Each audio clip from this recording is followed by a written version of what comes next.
Om Namo Bhagavate Vasudevaya. Om Namo Bhagavate Vasudevaya. Srimad Bhagavatam, 6th Canto, Chapter 8. On the board we have text number 33.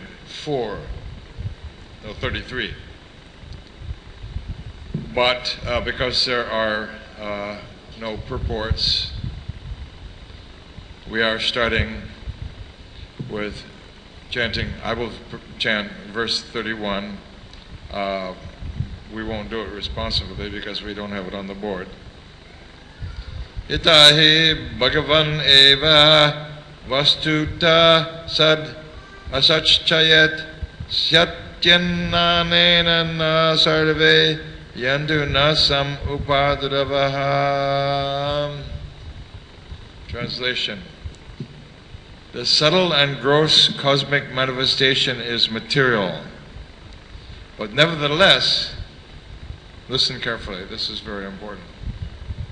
It is material, the cosmic manifestation is material, but nevertheless it is non-different from the Supreme Personality of Godhead because He is ultimately the cause of all causes.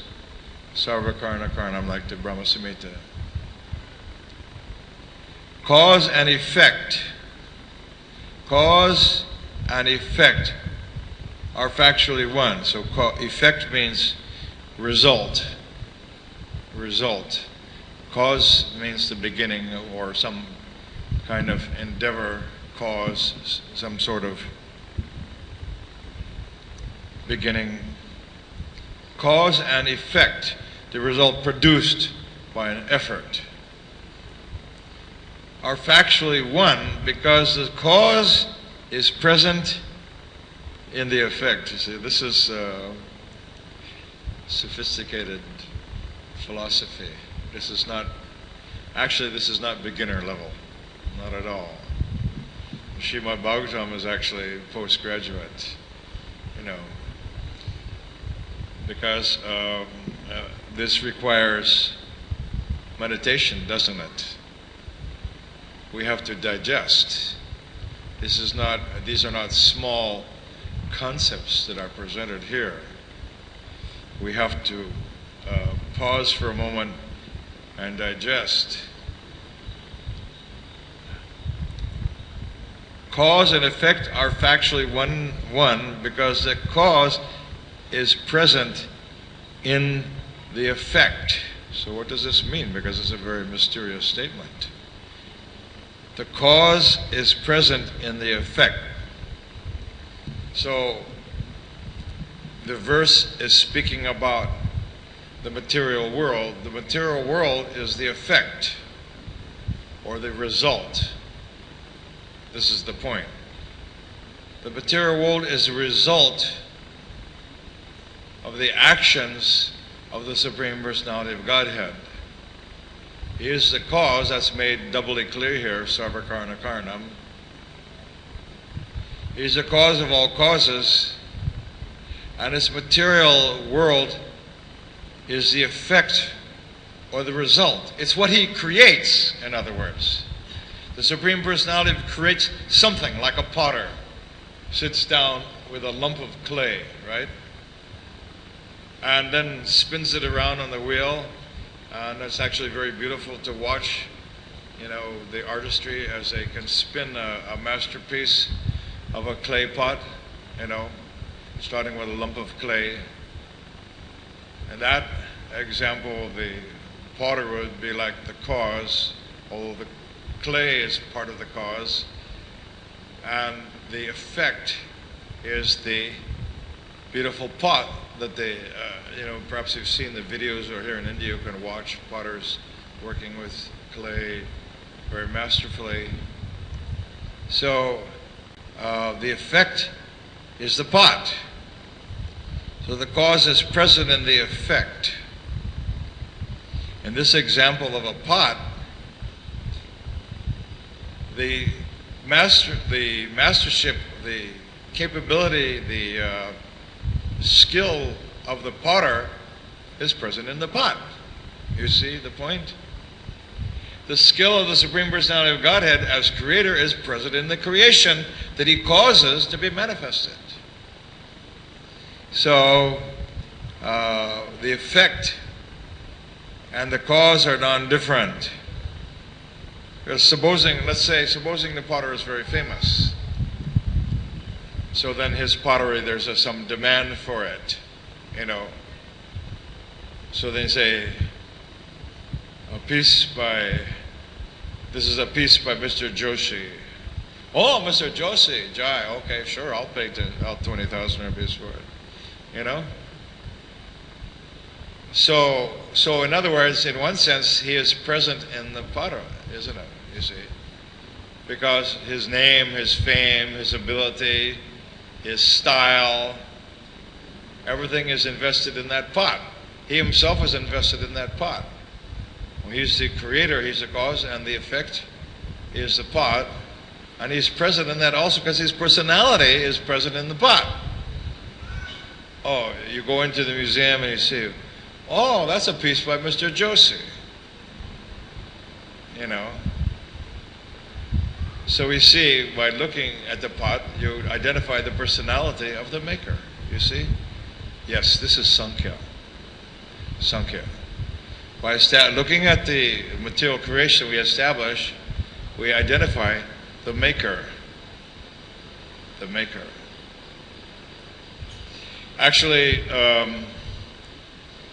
I opened a small preaching center in Berkeley, California, USA in 1969. I had been a student at the university there, and I thought it would be a very good, fertile preaching field because it's one of the top intellectual centers of the world. And there was a student there at the university by the name of Howie, or Howard. And so I used to preach to him. And then one day, there was, in California, in the springtime, sometimes after the rainy season in, say, April or so, April or May, then there's no air pollution in the Bay Area, at least there wasn't in those days anyways. The wind, there's nice wind coming from the ocean. It was blowing away the air pollution. On a spring day, it's very beautiful. The flowers are growing everywhere, and the clouds are like, wisps of cotton floating in the blue, and it's very, very pleasing springtime. That's why in the Bhagavad Gita, Krishna says, of seasons, I am the spring. Because it's the most beautiful of the seasons. Winter is not very beautiful. I mean, of course, people that live in snow country consider it very beautiful. It can be considered very beautiful. Snow is covering everything out in the countryside anyways. In the city, it's not so beautiful. But when the snow is covering everything, actually it's quite beautiful. That's all right. The fall, the leaves are falling off, and the west, they are trees that have, in the fall, all the leaves fall off the trees of certain that aren't called perennials. They aren't year-long, and then they're just a skeleton of a tree standing there. This is not very nice, In the eastern United States, in California, it's not like the eastern United States. A lot of the trees, they lose all their leaves, and then they're just a skeleton of a tree standing, not very beautiful. So therefore, Krishna says, he claims springtime. Yes, this is me, this is I. Of seasons, I am the flower-bearing spring, he says specifically. So it was a beautiful day like that in Berkeley, California, and there was a festival, non-devotee festival being held up in the mountains behind the university. Everything was green, lots of trees, lots of grass, very beautiful. So Howie, or Howard, he was there, and I was there. I was there to teach Krishna consciousness. And actually I did some pretty amazing thing. It was a rock and roll concert, and I went there because it was young people, and there was a flatbed truck they were using for a stage, and in between when there was no music, I got up on the stage all by myself with a pair of kartals and chanted Hare Krishna and tried to engage people in chanting Hare Krishna. Pretty, we say in America, kind of a gutsy thing to do. But anyways, it worked. And so Howie was at that occasion, and he said to me, "Isn't it a beautiful day?" I said, "Yes. And if it's such a beautiful day, just imagine how beautiful the Creator must be." That struck him, because 25 years later, he vividly remembered that statement. It struck him in the heart.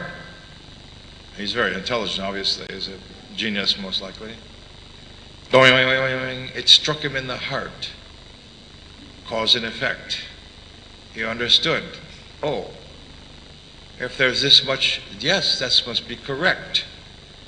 That if the creation is so beautiful, that the Creator must be even more beautiful than the creation. As a non-devotee, he could understand that. That's intelligence, you see. So then he was so struck. So decades later, he repeated that. Decades later, because it installed, that truth installed in his heart, this truth of cause and effect, it installed in his heart.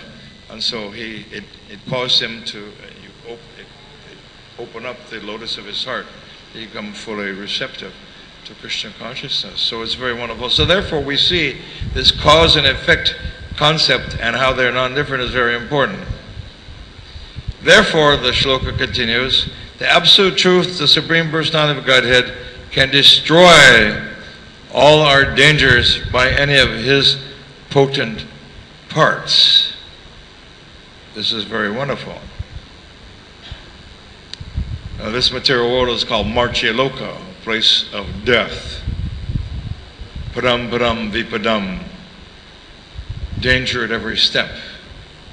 In the big cities, out in the country we don't notice so much, But in the realm of, as soon as there's a highway, it immediately becomes conspicuous. The motorbikers, before they made it a helmet law, so many accidents where they are struck by somebody, or they hit an oil slip, or some gravel, something happens, and then the bike goes over and they strike their head, get a concussion or a broken skull, and end up in intensive care. So danger at every step, though they were trying to enjoy their beautiful red motorbike, and then suddenly finished, you see. Suddenly, first sukha and then dukkha.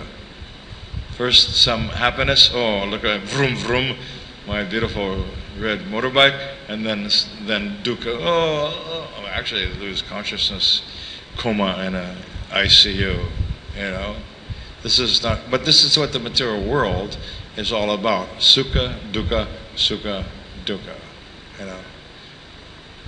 And sometimes the sukha doesn't even show up. It's champala sukha.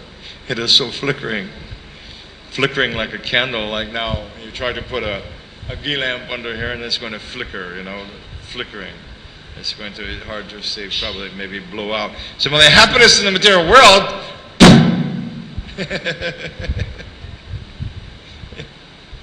it blows out very easily.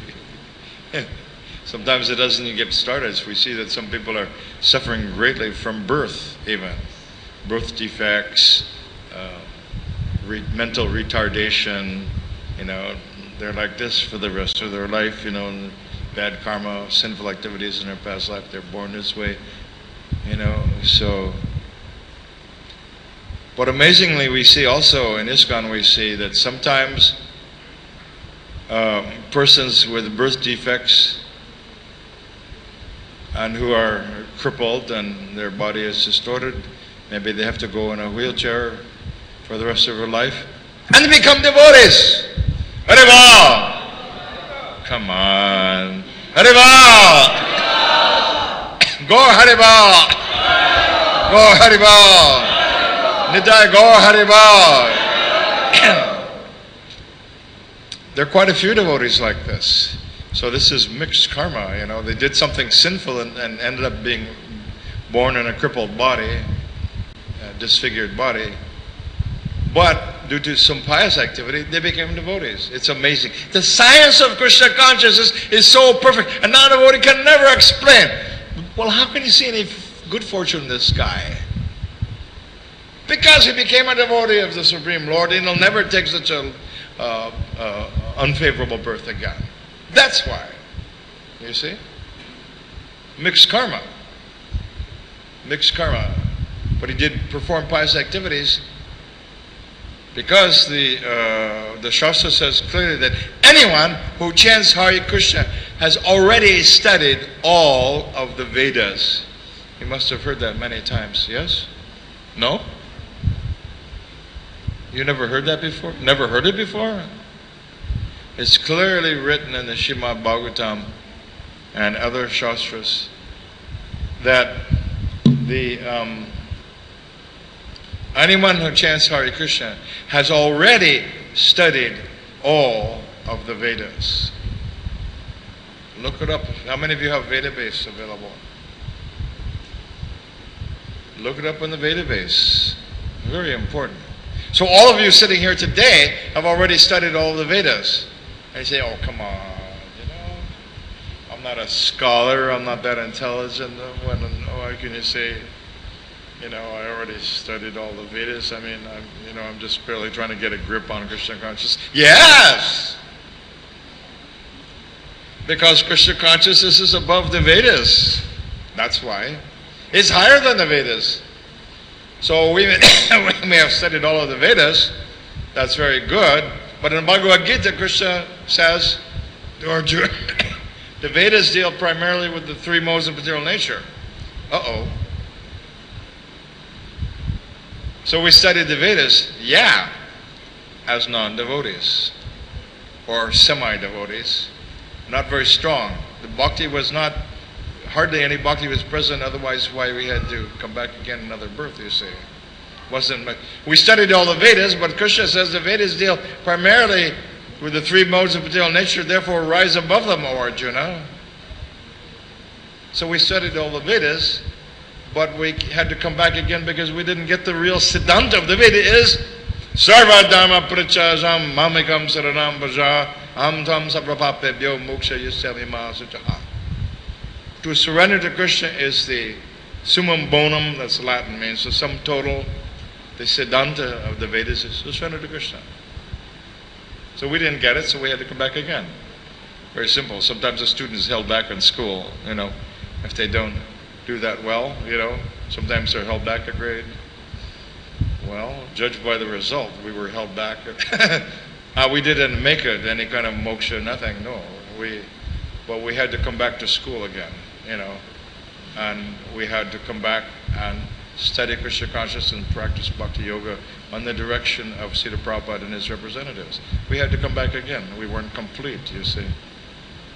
So, this is a very nice statement. The Supreme Personality of Godhead can destroy all our dangers by any of his potent parts. Any portion of the Supreme Lord. Of course, there's also plenary portions, expansions, like Lord Nrsingadev is expansion. And here, the promise of Shastra is that he can destroy all our dangers. This naturally brings to mind Lord Nrsingadev. You know, he can destroy all of our dangers. Lord Vishnu also, in his regular forearm form, destroys all the dangers of the demigods, you see. They're constantly put into, it's eternal pastime, that the demigods are always being put into great difficulty by the demons. And then Lord Vishnu, sometimes he personally comes and fights with the demons, just for the fun of it, because he likes sports, Sometimes he comes personally, riding on Garuda, and he fights with demons along with Lord Shiva and Kali and Indra. They fight against demons. So this material world is a very dangerous place, but one who fully takes shelter of Krishna. Here the promise is that even a potent part of the Lord or expansion can destroy all our dangers. Haribol! Haribol! Gaur Haribol! This is nice. This is why, just like I was listening on the radio the other day, I think it was day before yesterday or so, when this Mataji was giving class, and she said, whenever my mind disturbs, I was listening on the radio, whenever my mind is disturbed, I just take shelter to Srimad Bhagavatam. This is amazing. Are you here today who gave that class? Is she here today who gave that class? No? That was stunning. Stunning, absolutely wonderful. How many of you were here when she gave class? It was an absolutely stunning class. And she said her grandmother has read the Srimad Bhagavatam 12 times. I don't know if there's anybody here who has read it 12 times. I can't say that I'd be lying if I said I had read it 12 times. Huh? 24 times. Oh my goodness. So she's a pure devotee. So whenever the mind is disturbed, one should take shelter of Srimad Bhagavatam. It was very amazing the way she was explaining that she just always takes shelter of the Bhagavatam and gets complete relief. Astonishing. Absolutely astonishing. This is a sign of real ruchi. The genuine article, the genuine thing, that no matter what happens, you take shelter of the Srimad Bhagavatam, you take shelter of Krishna. So this is astonishing. This is a sign of pure devotion to Krishna. So we'll go on to the next two verses. The Supreme Personality of Godhead, the living entities, the material energy, the spiritual energy, and the entire creation are all individual substances. So the Supreme Personality of God is spiritual. The jivas are part and parcel. They're also spiritual. Supreme Personality of God is Satchitananda Vigraha. The jivas are also Satchitananda Vigraha, but they're small, very finite, very limited. Then there's the material energy, which emanates also from the Supreme Personality of Godhead. The spiritual energy, Hladini Shakti, and the entire creation are all individual substances. They're different. There's unity in diversity. They're one and different. Again, Achintaveda, a different version, a different concept of Achintaveda Veda Tattva. They are one and different also. There are varieties. Material energy is different from Hladini Shakti, but it's also non-different. So individual substances, the collection of different energies, and in the previous verse, clearly stating that they're non-different from the Lord Himself. The cause and effect are non-different. In the ultimate analysis, however, together they constitute the Supreme One. So here again is confirmed that the material energy is one with the Supreme Personality of God. Of course, in the Bhagavad Gita, there's the whole chapter on the universal form of the Lord. And in the Srimad Bhagavatam also, the Virata Rupa is described with great detail. And although it is composed of material energy, it is a complete form of the Lord. Yet it is emanating from Sribhanga Krishna, the flute player. But so we see throughout the Bhagavatam and the Bhagavad Gita the descriptions of how this material energy is one with the Lord Himself. Otherwise, Krishna would not just be describing the Virata Rupa and revealing to Arjuna. If it was only mundane and had nothing to do with the Absolute Truth, He would not reveal in the revealed scriptures. Bhagavad Gita, He wouldn't reveal, and Srimad Bhagavatam would not give detailed description of the material of the Virata Rupa also. You see, if it was actually mundane, if it had no substance, if it had no spiritual, substance underpinning, if it had no real truth to it with a capital T, then it would not be put into the Shastra for us to study, you see.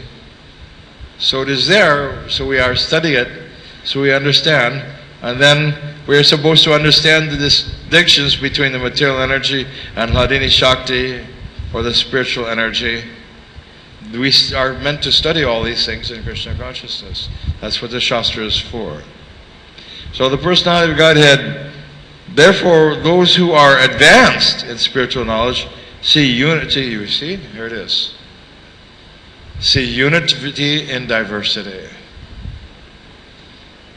I hadn't actually read that yet, but we see the verses confirming exactly what I said. You know, therefore, those who are advanced in spiritual knowledge see unity in diversity. So it's another form of Achinta Veda Veda Tattva, simultaneously one and different. You see, so this is very wonderful. In understanding Achinta Veda Veda Tattva, this concept is very deep, and it is exclusive to Gaudiya Vaishnavas. There is no other sampradaya of the Vaishnava sampradayas that teach Achinta Veda Veda Tattva. There's other concepts, such as the Supreme Personality and the living entities are spiritual, but that they are one, and that how they're connected, the concept is different in other Vaishnava teachings. So, unity in diversity. For such advanced persons, the Lord's bodily decorations, His name, His fame, His attributes, and fortune, attribute and forms, and the weapons in His hand are manifestations of the strength of His potency, which He likes to show off, you know. Well, this is 32 and 33 combined.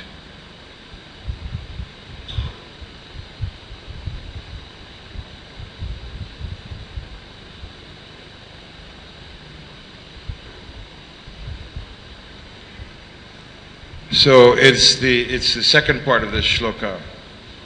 We'll go back and we'll chant it, but I'll first finish reading here.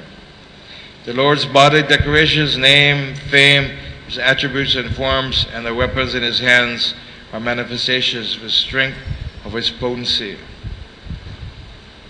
He likes to show them off, His weapons, His chakra. One day, Krishna was playing chess with Rukmini, and he was in a relaxed mood, and the demon was attacking, and he didn't feel like fighting that day. He was enjoying playing chess with his wife and relaxing, and the demon was causing a disturbance, So he just told Sudarshan, let's go get him. Go level the city of Varanasi. Go ahead, just go. So Sudarshan Chakra, yes sir. Wiped out the demon, wiped out all the residents of Varanasi, leveled the whole city, And Krishna just went on playing chess with Rukmini, So he likes to show off his potencies in this way, you see. So, according to their elevated spiritual understanding, the omniscient means all-knowing, Lord, who manifests various forms, is present everywhere. May He always protect us everywhere from all calamities. So now let's chant verse 33. Tanaiva Satya Manena Sarva Gyo Bhagavan Hari Patu Sarvai Swarup Parasna Sada Sarvatra Sarvagaha Tanaiva Satya Manena Sarvagyo Bhagavan Hari Patu Sarvai Swaruparnaha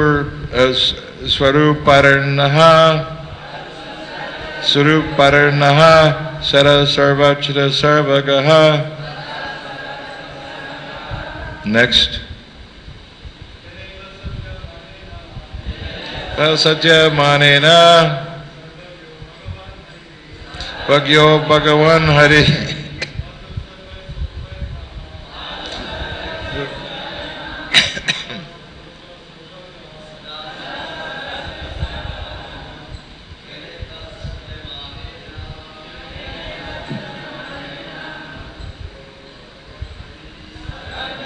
Bhagavan Hari Patu Sarvai Swaruparna Sada Sarvatra Sarvagaha Tanaiva Satya Manena Sarvagyo Bhagavan Hari Patu Sarvai Swaruparna Sada Sarvatra Sarvagadaha. Ladies. Tanaiva Satya Manena Sarvagyo Bhagavan Hari Patu Sarvaya Saruparnaha Sada Sarvatra Sarvagaha Tanaiva Satya Manena Bhagyo Bhagavan Hari Patu Sarvaya Saruparna Sada Sarvatra Sarvagaha. So, purport by Srila Prabhupada. We've already read the translation. A person highly elevated in spiritual knowledge knows that nothing exists but the Supreme Personality of Godhead. This is also confirmed in the Bhagavad Gita 9.4, where the Lord Krishna says, Maya tatam medang sarvam, indicating that everything we see is an expansion of His energy. So the previous verse said, the Supreme Personality of Godhead can destroy all our dangers by any of His potent parts. So here Prabhupada is saying, everything we see is an expansion of His energy. Same thing. This is confirmed in the Vishnu Purana. Ekadesha sitasya agner jyotisna vistarini yata parasya paramana shaktis tatedam akilam jagad. As a fire, although existing in one place, can expand its light and heat everywhere, so the omnipotent Lord, the Supreme Personality of Godhead, although situated in His spiritual abode, expands Himself everywhere in both the material and spiritual worlds by His various energies. Since both cause and effect are the Supreme Lord, this we've discussed, there is no difference between cause and effect. Consequently, the ornaments and weapons of the Lord, being expansions of His spiritual energy, are not different from Him. There is no difference between the Lord and His variously presented energies. So Prabhupada is really emphasizing this point, which the shloka has said, unity in diversity. Unity in diversity. So Prabhupada wants to make certain that we get the point. Unity and diversity.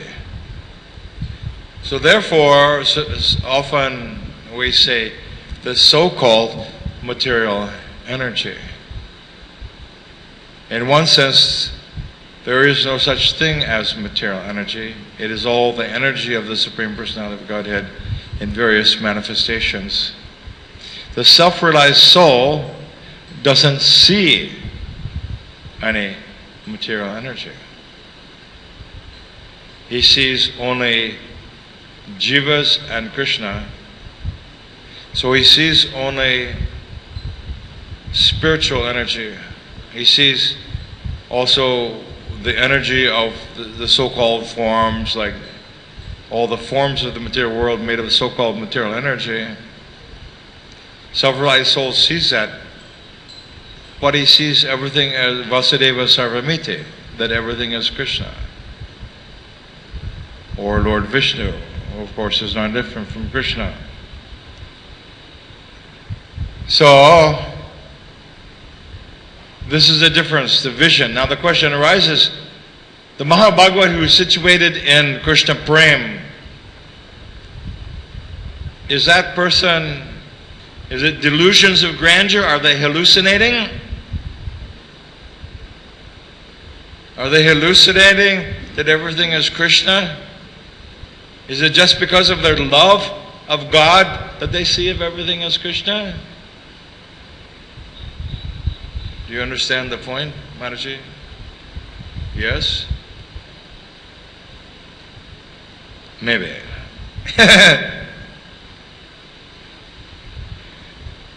They understand, the point is their vision. Brahmanjana Jurte Bhakti Vilochanena. Lord Brahma says in the Brahma Samhita that when the eyes are decorated with the ointment of love of God. Now, so the question I'm asking, is it just the prem of the Mahabhagavat or Nijasiddha devotee, self-realized soul, that he sees everything as Krishna? How many of you think it's just because of his prem?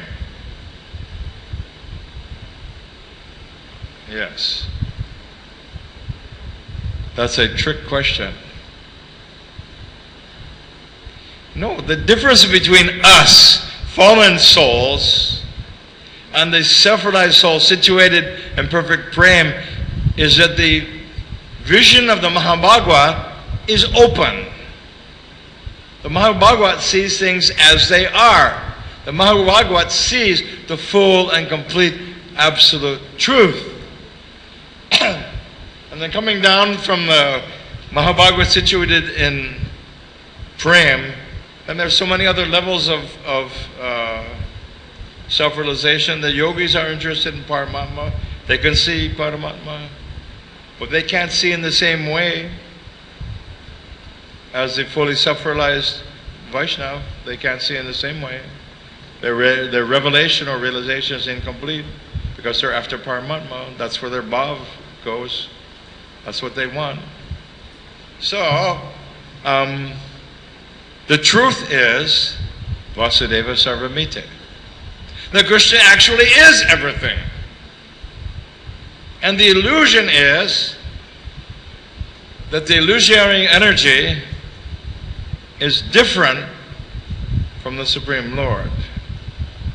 That is the Maya. The Maya or the illusion is that the energy is different from the Lord. It is so clear here, unity in diversity, that the energy is none different from the Lord, and Prabhupada is really heavily emphasizing this point. You know. So therefore, the Shastra says that the whole Mahatattva, which is the material energy, Mahatattva is very vast. Who can measure, you could say, the diameter of the Mahatattva? You know, it's so vast. It is infinite in itself. But there's infinity inside of infinity. The material energy is also infinite, and the Supreme Personality of Godhead is infinite. So, the self-realized soul, therefore, sees only spiritual energy, only sees Krishna in everything, even the so-called material energy, such as cement, bricks, everything. He sees the Lord everywhere. So, it's not just a vision of the Mahabhagavad, but it is fact. The omniscient Lord manifests various forms and is present everywhere. May He always protect us everywhere from all calamities. Queen Kunti was praying like that also, you know. She wanted more and more calamities so that Krishna would be present more and more. And then when Mataji was told Srila Prabhupada, I'm praying that I can be put into more and more difficulty so that I can, have more and more realization of Krishna. Prabhupada said, oh, don't do that. You have sufficient difficulty already. You can't artificially imitate Queen Kunti. You know. So,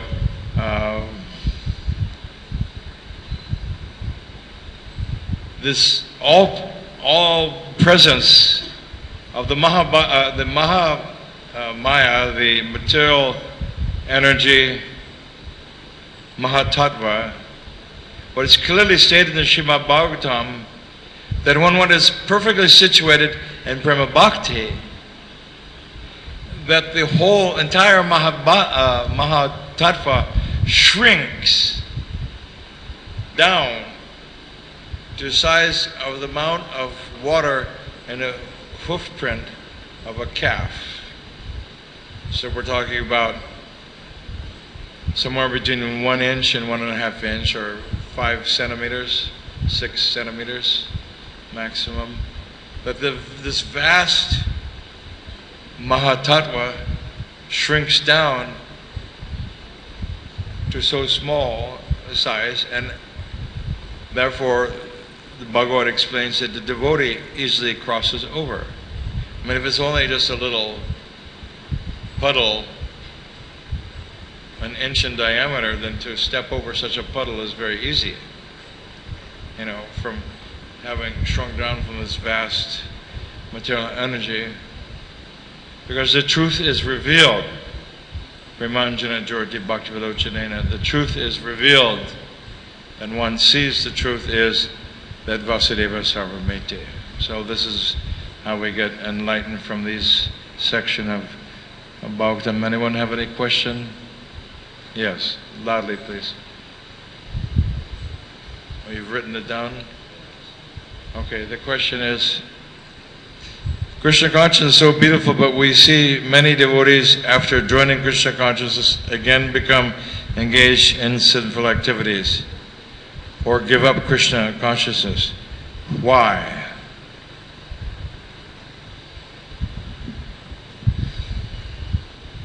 You have to understand that Krishna consciousness is based on free will. Krishna will not keep slaves. That's the answer. He won't keep slaves. He will only keep lovers. Those who love Him. But if you have some other agenda, some other interest, you're after sex, you're after money, you're after power, you're after position, then Krishna will say, okay, you take that. I'll give you heavenly planets. Go with my blessings. But the average ISKCON devotee in Maya who leaves Krishna consciousness and chases after money making, chases after sex, or goes back to drug use, whatever,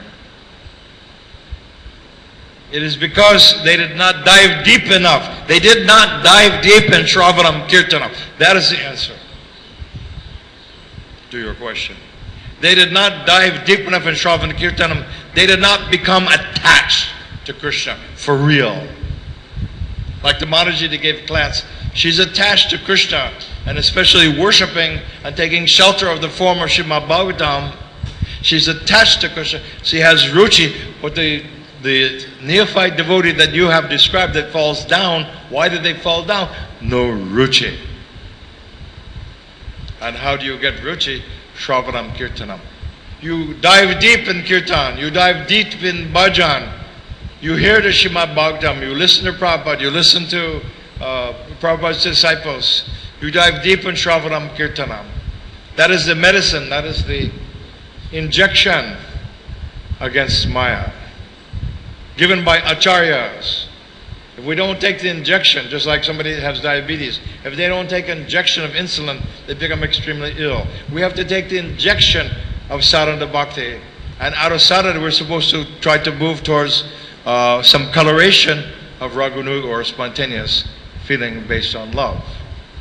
You know, I'll go so far as to say, as the Mataji gave class the other day, who takes shelter of Srimad Bhagavatam, anytime anything, any setbacks in life, she takes shelter of Bhagavatam. This is sadhana bhakti. She has a strong coloration of raganuga. You understand? Actually, that's raganuga. It may be not the highest form, not the highest form. That's why I say coloration of raganuga. You understand? Somebody should relay the message to her. Somebody knows her should relay the message that I said that she's doing so well in Krishna consciousness. She's got this coloration of raganuga in her bhakti. So we offer our dandavat pranams to such a Vaishnavi who has got some coloration of raganuga. I mean, it's actual love for Krishna. It's real. It's not fake. It's not sahaja. It's not even beginner.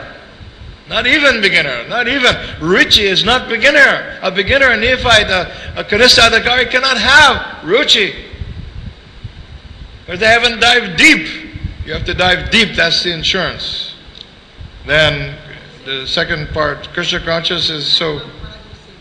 Huh? Oh, I see. Okay. So it's a very important question, because we see that many thousands of devotees have fallen down over the years. Sometimes so-called big devotees have fallen down. And sometimes when somebody with a big position, with Guru, GBC, and so forth, and sometimes they have admitted that the cause of their fall down was that they didn't dive deep enough into Shravanam Kirtanam. They honestly admit. You know, and thus they become entangled in pratista position, become entangled, that the spiritual management became mundane. You see, the ecstasy of Krishna consciousness went away, and everything became mundane in their heart.